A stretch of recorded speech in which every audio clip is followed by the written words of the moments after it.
নীলফামারী জেলায় আমরা যারা বিগত সময়ে পর্যুদস্ত হয়েছি, শহীদের মাটি, জামাত ইসলামী বিগত সময়ে পর্যুদস্ত হয়েছে, অসংখ্য মামলার ঘাড়ি টানতে হয়েছে।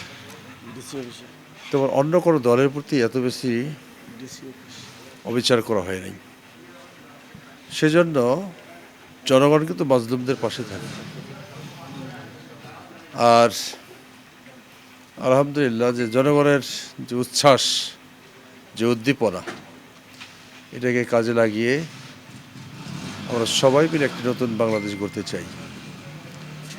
আর যে সকল প্রতিদ্বন্দ্বী ভাইয়েরা হেরে গেছেন, আমরা তাদেরকে স্বাগত জানাই। একসাথে একযোগে হার জিত আল্লাহ তাআলার পক্ষ থেকে আসে। ডেন্টিস্টের পরামর্শ নাও নতুন কোলগেট অ্যাক্টিভ সল্ট। নতুন বাংলাদেশ গড়ার ক্ষেত্রে আমরা সবাই যাতে মিলেমিশে অবস্থান তৈরি হয়, আমরা এই প্রত্যাশা করি এবং জনগণের আশা আকাঙ্ক্ষার প্রতিফলন এটি আমরা বাস্তবে যথাযথভাবে প্রয়োগ করা হবে ইনশাআল্লাহ।